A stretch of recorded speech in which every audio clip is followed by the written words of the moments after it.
Uno de los 10 reconocimientos que hace Voz Populi con motivo de su 10º aniversario es a la UME, a la Unidad Militar de Emergencias, y por eso hablamos hoy con el general Luis Martínez Mejide, que está al frente de la UME. General, gracias por concedernos esta entrevista. Lo primero que le quiero preguntar es, hilando con este reconocimiento que nosotros hacemos, si usted cree que en general el Ejército y en particular la UME tienen el suficiente reconocimiento que merecerían. Bueno, pues yo pienso que sí, que tenemos mucho que agradecer a la sociedad por el cariño que nos ha demostrado, pero entendiendo también que este cariño que recibimos, nosotros somos quizás una parte visible que está ahí, pues porque pues también el ciudadano tiene que visualizar determinadas acciones e identificarlas con alguien en concreto, pero detrás de la UME están todas las Fuerzas Armadas y detrás de la UME pues hay soldados de tierra, de mar, de aire, de cuerpos comunes, que son los que nos dan el respaldo. Muchas veces he mencionado que la UME es una unidad relativamente pequeña, pues comparado con otras grandes unidades de las Fuerzas Armadas, pues es una unidad de tamaño, vamos a llamarle, reducido. Somos 3.350 personas aproximadamente. Pero tenemos unas capacidades que son limitadas. Yo lo que sí puedo decir es que siempre actuamos con tranquilidad, porque sabemos que detrás tenemos el respaldo, si fuera necesario, de todas las capacidades de las Fuerzas Armadas. Y si se necesita en un momento determinado un incremento de patrullas, como nos ha pasado en la operación Balmis, que teníamos que hacer pues no solamente la parte de desinfecciones, sino que hacerlas a nivel nacional y mantenerlas en el tiempo. Esa labor fue posible gracias a esos 9.000 soldados que todos los días ponían las Fuerzas Armadas a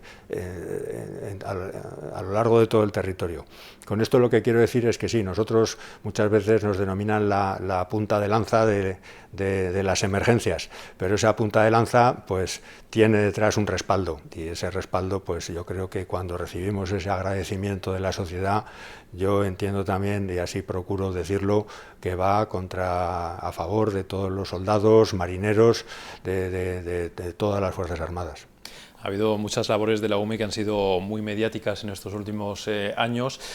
unos años en los que en general también muchas veces ha habido debate en torno al ejército, a la necesidad en fin, de hasta qué punto mantener las capacidades militares, digamos, que tiene España. Es un debate que a menudo es recurrente dentro de la sociedad española. No sé si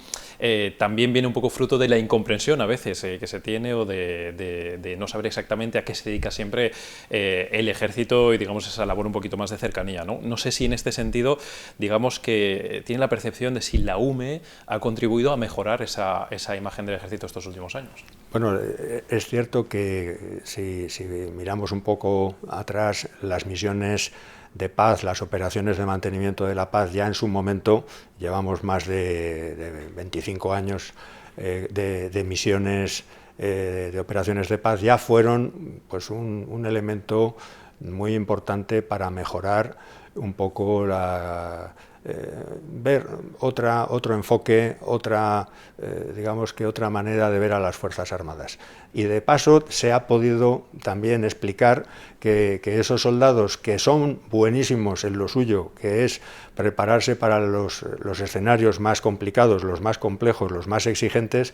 también es capaz de resolver el problema de sus compatriotas. Si, como muchas veces menciono, si hemos sido capaces de ir a Afganistán, de ir a Líbano, de ir a los Balcanes, de ir a Mali y tratar de resolver y mejorar las condiciones de vida de personas que no conocemos de nada, y hacer equipos de reconstrucción y construir escuelas y dar clases de español y garantizar la seguridad y permitir que una empresa pueda construir una carretera porque hay otros que se empeñan en que no la pueda construir. Si eso lo hemos hecho los españoles por personas que no conocemos, con mayor motivo hacerla con los nuestros, que son nuestra propia sangre y que son son nuestras familias. Entonces, al revés, hay un vínculo todavía más fuerte porque uno está, digamos que juega en casa. Me hablaba de la operación Balmis, también Sí, me sí, habla sí. de, en fin, de los militares que han estado desplegados en lugares tan lejanos, digamos, como Afganistán, como Mali, pero hemos pasado de ver esa imagen a ver en el seno de la operación Balmis cómo estaban desplegados en geriátricos, cómo estaban desplegados en incluso morgues improvisadas, en unas tareas extremadamente complicadas, sobre todo en la primera Sí. parte, en la más difícil de la pandemia. Le quiero preguntar cómo están los ánimos en la UME después de esa tarea tan complicada dentro del propio país y con los propios compatriotas. Es cierto que sí, ha habido experiencias duras, pero esas experiencias duras, pues yo creo que también con un buen apoyo, creo que es una de las medidas en las que se han tomado que es muy positiva, el apoyo psicológico. Muchas veces el apoyo psicológico lo vemos como una cosa, digamos, un poco tabú, no queremos hablar, nos sentimos suficientemente fuertes, y ya no solamente los militares que podamos pensar que tenemos una fortaleza especial, sino en general la sociedad, uno se siente muy fuerte y cree que puede, pues con los problemas profesionales, con los problemas familiares, con los problemas de todo tipo. Y hay veces que, como dicen los expertos, tenemos que ventilar emocionalmente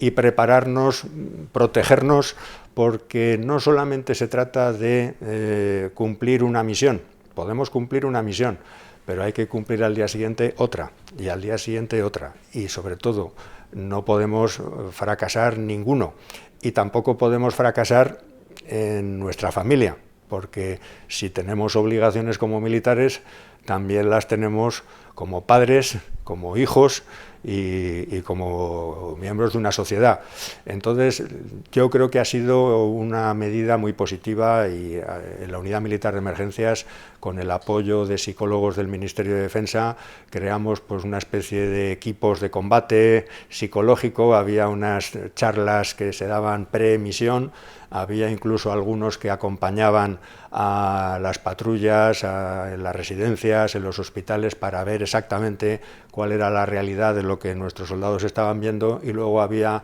otras charlas a posteriori para, digamos, que regularizar,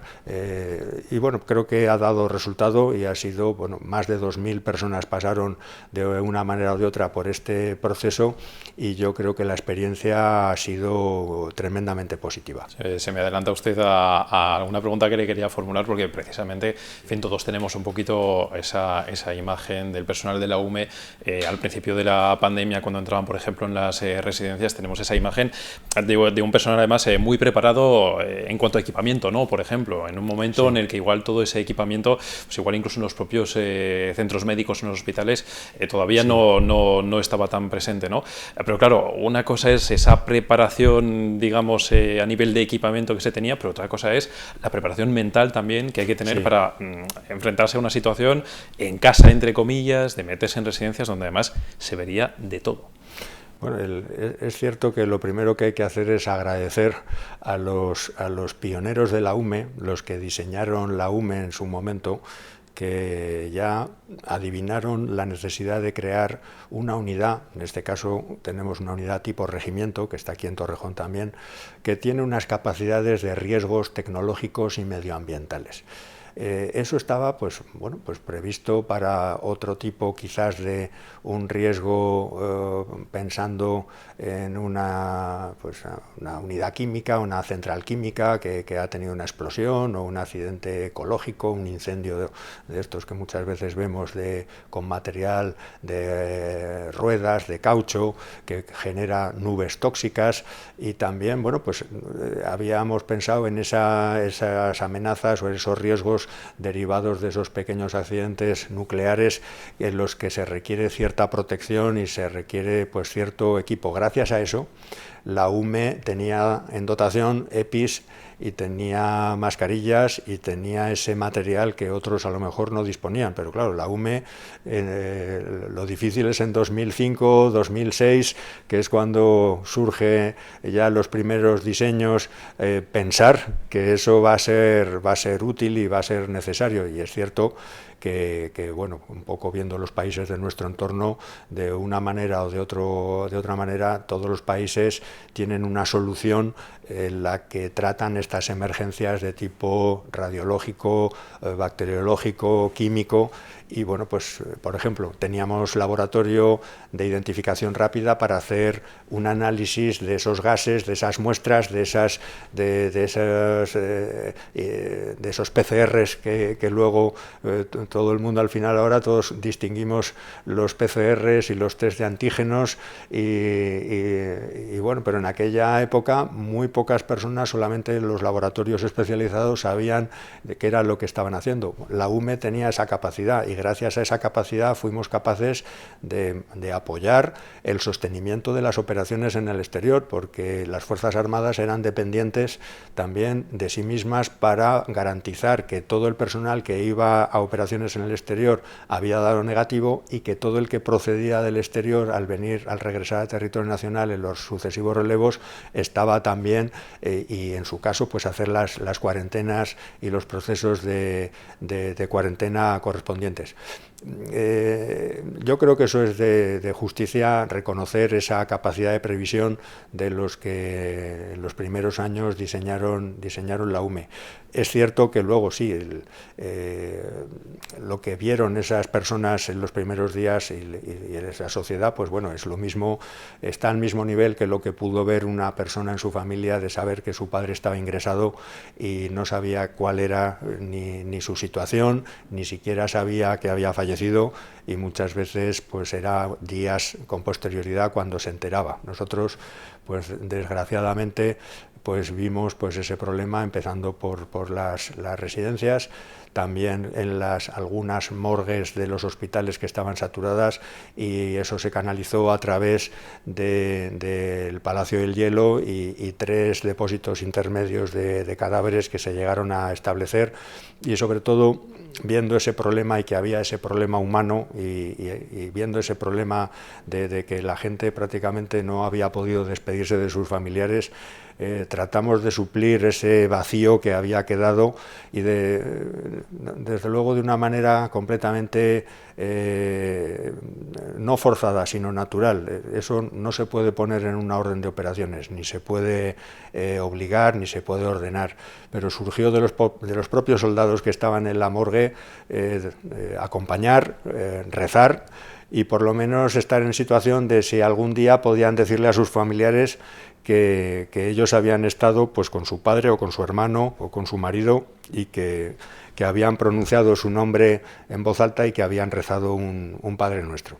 En fin, son situaciones que sí, eso a los que han visto esto les ha endurecido, les ha hecho, porque además se ha superado. Cuando esas cosas no, digamos que se superan, uno sale más fuerte. Cuando esas experiencias duras que sí, crean ese impacto inicial, pero si uno es capaz de superarlas y sabe protegerse, a uno le proporciona unas capacidades, una resiliencia muy, muy superior. Y bueno, yo creo que la UME, pues sobre todo, tiene que estar preparada para eso. Claro, porque hacemos referencia aquí a la Operación Balmis, pero la UME ha estado confrontada a todo tipo de situaciones, de rescates en todo tipo de circunstancias. Me hace también referencia a los incendios.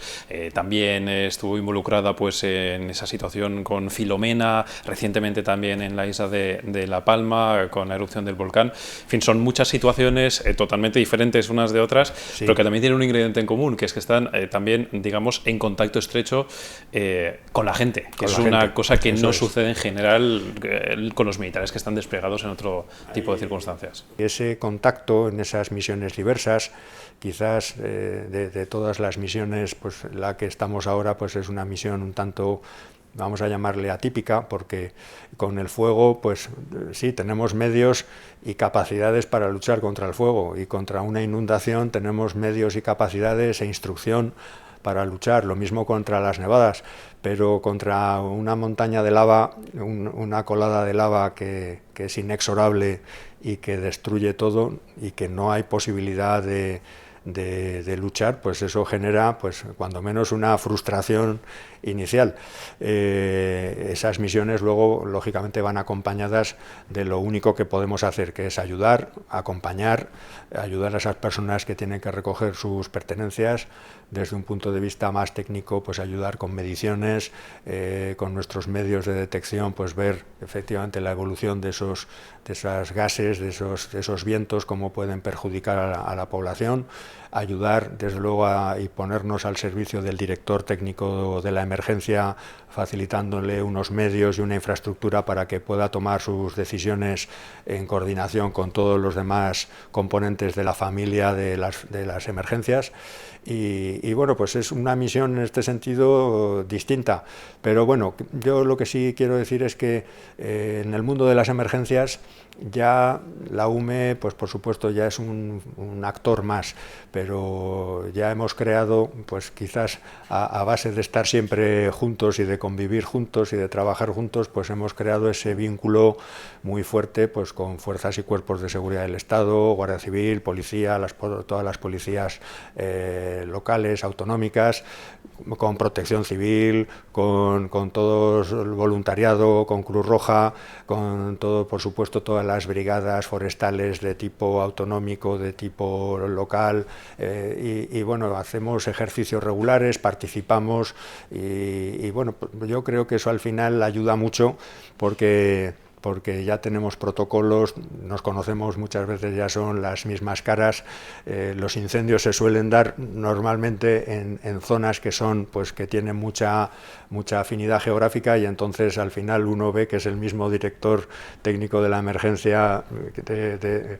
con el que ya trabajamos, y bueno, pues hay unas capacidades que sobre todo yo creo que es la palabra clave de la UME y de todo el mundo de las emergencias, que es no dar lugar,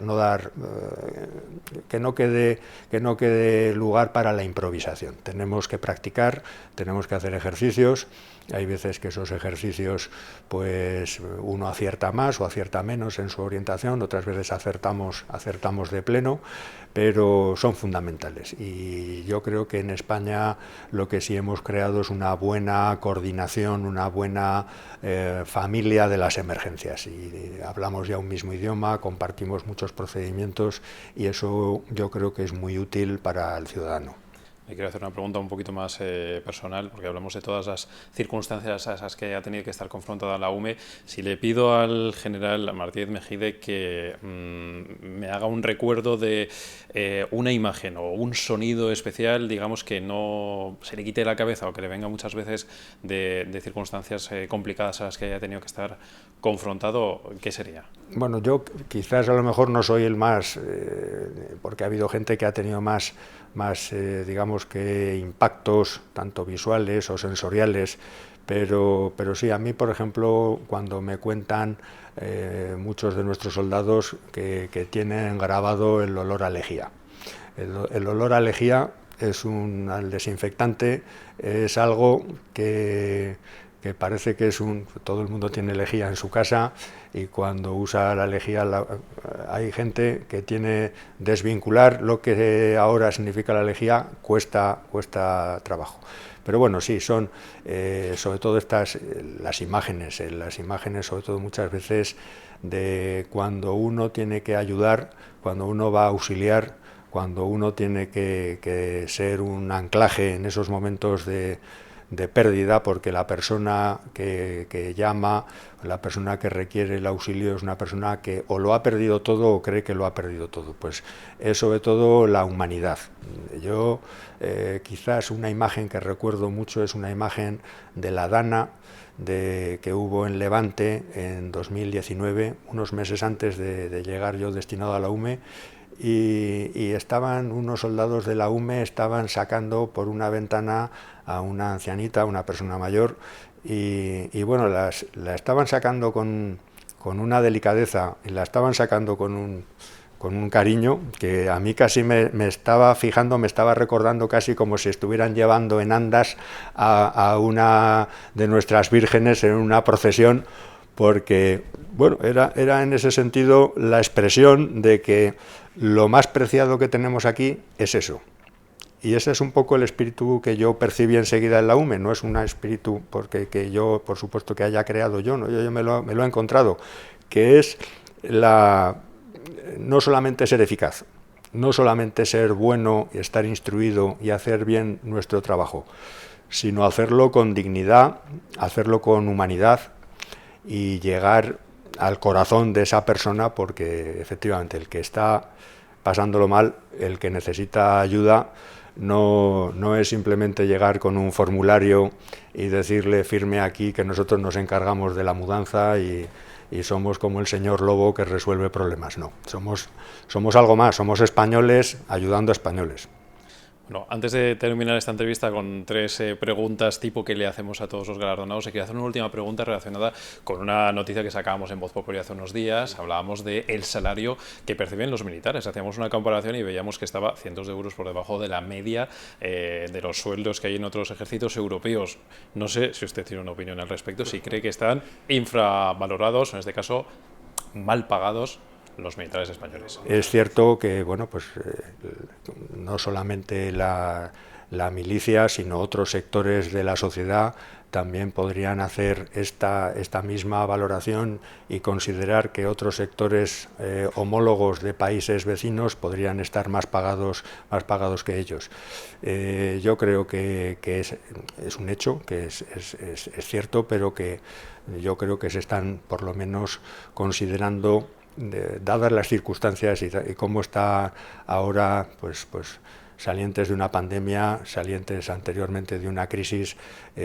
Nosotros, por supuesto, que no lo tengo que decir yo, lo dicen todas las autoridades, lo dicen dentro del Ministerio, hay una preocupación por tratar de resolver ese problema y bueno, lo que nosotros que tenemos que ser es, digamos, que tener paciencia militar, cumplir con nuestros objetivos. Nosotros es cierto que lo que nos mueven son intereses que son de otro tipo, son ideales, son cosas, pero es cierto que también nosotros pues debemos, y hay una tendencia para que así sea, pues mejorar la vida y mejorar lo que son las circunstancias nuestras, de nuestras familias. Esas ventajas muchas veces pues no solamente son en el que se puedan ver en el salario, hay que verlas en una fórmula completa donde está el salario, donde está una buena asistencia sanitaria, donde está una buena acción social, donde está unas ayudas a una movilidad geográfica, entendiendo que además el soldado, los militares tenemos una movilidad geográfica muy particular, muy superior a la que pueda tener cualquier persona en España. Entonces las fórmulas que se tienen que acomodar a nosotros tienen que ser fórmulas de amplio espectro. Bueno, me mencionó hace un instante lo que mueve a los militares. Otra cosa que les mueve sin duda son los valores, y por aquí enfoco las 3 últimas preguntas que le hacemos a todos los galardonados. Lo primero que le voy a pedir es que me diga algún valor o alguna circunstancia especial de la sociedad española que, digamos, la pueda, si no hacer mejor frente a otras, al menos distinguirla. Pues la sociedad española, el español en general, tiene un gran valor que muchas veces desconocemos. Hay países, cuando salimos fuera y vemos y nos comparamos, muchas veces tenemos esa debilidad de ver que poco valgo cuando me analizo, cuánto valgo cuando me comparo. Y hay otros países que sí tienen una gran tecnología, otros tienen un potencial en idiomas, países que son bilingües o trilingües. España es magnífica en comunicación. Somos grandes comunicadores. Y sobre todo somos grandes comunicadores de solidaridad, de amistad, de generar confianza. Donde hay un español en una misión internacional, hay espíritu de equipo. Donde hay un español, hay entendimiento entre partes. El español es bueno en eso y tenemos que aprender a reconocer y a darnos importancia, porque en eso hay países y hay otras culturas y hay otras sociedades que se esfuerzan mucho y se esfuerzan y se han leído varios libros y que eso consiste en un manual que hay que saberse de memoria y muchas veces luego lo quieren poner en práctica y fracasan porque no generan confianza con esa comunicación. El español genera comunicación y sabe hacerlo. Y eso es fundamental y eso es muy importante. Y podemos ser un valor añadido en los grandes centros de decisión internacionales y somos en ese sentido un valor seguro. Y bueno, pues hay muchos otros valores, pero efectivamente dentro de esos valores que nosotros tenemos un pequeño ideario, yo resaltaría, sobre todo para la Unidad Militar de Emergencias, yo resaltaría la humildad. La humildad que, viendo además también, hoy el éxito hay que ser generoso con el éxito, porque también hay que compartir el fracaso. No se puede ganar 5-0 siempre, hay que tener inteligencia emocional y hacer justicia, y muchas veces nuestros éxitos son éxitos que están basados en que otros han hecho muy bien su trabajo. Y hay que agradecerlo y hay que reconocerlo. Y el foco mediático es interesante, nos da a conocer, y quizás la Unidad Militar de Emergencias es una unidad privilegiada en ese foco mediático, pero también hay que ser generoso y ese foco mediático compartirlo con todos, porque hay mucha gente buena trabajando en el mundo de las emergencias y sobre todo hay unas Fuerzas Armadas que están deseando de que su sociedad las quiera, las conozca, las aprecie y reconozca que son capaces de dar todo, porque el soldado, a diferencia de otros, hace una promesa o juramento, y que es la de dar la propia vida por su España. Su España son sus colores, es su sociedad, son las personas, porque en el fondo detrás de todas esas cosas están las personas. Entonces yo creo que ahí está ese sentimiento de humildad, porque nosotros no somos de ir hablando y pregonando nuestras glorias, preferimos que sean otros los que hablen de nosotros y cuenten las cosas, y a ser posible poco, porque es preferible. Frente a esto que me dice, ahora le pido al revés, que me saque una varita mágica y me diga qué es lo que le tocaría a la sociedad española para hacerla mejor. Bueno, yo sobre todo diría como sociedad es creernos que somos mucho mejores de lo que creemos, que no seamos los mejores compradores de la leyenda negra, que nos demos cuenta de que somos un magnífico país y que las causas que supuestamente nos dividen son ficticias, que tenemos muchas más cosas que nos unen que cosas que nos separan. Que efectivamente que tengamos conciencia y que nos comparemos con otros, que veamos que todo el mundo tiene cosas buenas en su casa y tiene el salón, pero también tiene cubo de la basura. Todas las naciones. Todas las naciones tienen sus problemas y todas las naciones tienen sus fantasmas, pero no pretendamos ser nosotros los que tenemos el patrimonio exclusivo de tener los fantasmas y los problemas, que tengamos un poco de orgullo, de sentimiento, de conciencia, de nación, porque los españoles somos buenos y hemos sido buenos siempre, y somos, con nuestras equivocaciones y con nuestros fallos, pero muy pocas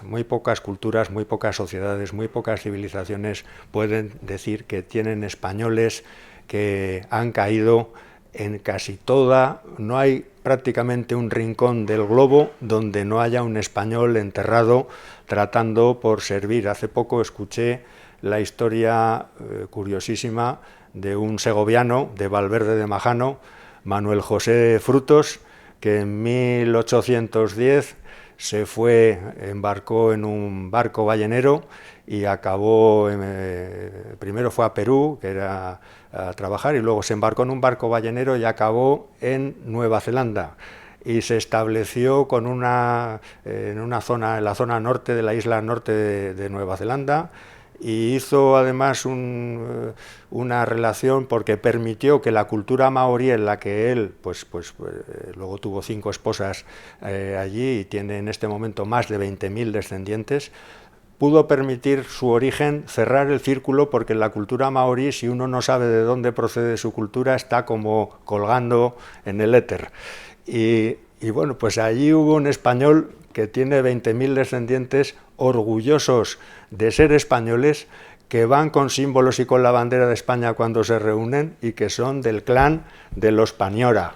y están orgullosísimos de ser españora. Y eso es un ejemplo, como ese hay 1000 de lo que significa el orgullo de ser español y de sentir que hemos sido pues una gran nación, que lo seguimos siendo, con otros intereses, con otras ambiciones, con otras realidades, pero desde luego que somos un país que no tenemos que avergonzarnos de nada. Antes me incidía, dentro de las virtudes de nuestro país, en la comunicación. Yo le pregunto, la última pregunta es, en este caso, sobre el periodismo, sobre la prensa. Me gustaría saber qué valor le da usted a la libertad de prensa, al periodismo libre en nuestro país. Pues bueno, eso es, digamos que es la sangre que necesita un país para mantenerse vivo. La prensa libre, de verdad, es lo que es el patrón de referencia y bueno, nosotros lo hemos ido viviendo pues en nuestra sociedad. Yo pues ya voy teniendo cierta edad, pero la suficiente como para ingresé en la academia ya en democracia y tuve la oportunidad de votar la Constitución, y he visto pues que las Fuerzas Armadas y la prensa, que en momentos de la transición, incluso en momentos, eran como carreteras que marchaban paralelas, sí, eran necesarias, pero marchaban paralelas, y de un tiempo a esta parte, pues con la experiencia en las misiones internacionales, hemos aprendido a trabajar juntos, y ahora digamos que respetando que cada uno hace su trabajo y que respetando que todos digamos que tienen que tener la independencia para poder cumplir con sus misiones, nos hemos hecho muy necesarios unos de otros y sobre todo nos hemos conocido. Del conocimiento es fundamental, porque del conocimiento va el respeto y del respeto va el aprecio. Entonces, cuando uno va poco a poco y vas conociendo a las otras personas y ves que en el fondo ellos tienen una misión que a lo mejor no se diferencia tanto de la tuya, uno es una misión más activa a lo mejor con unos medios y ellos, la prensa, va con otros, pero sobre todo una prensa libre, una prensa independiente, una prensa que sobre todo que mantenga la verdad y que defienda la verdad, pase lo que pase y caiga quien caiga. Eso es lo que para mí es un objetivo que todo país que se llame democrático tiene que tener. Pues, General Martínez Mejide, al frente de la UME, que ha recibido uno de esos 10 reconocimientos de Voz Populi en el marco de su 10º aniversario. Lo primero, enhorabuena de parte del periódico y, por supuesto, muchas gracias por esta entrevista. También muchísimas gracias y también enhorabuena a Voz Populi, que va a recibir también dentro de estos días, va a cumplir su aniversario. Muchas gracias.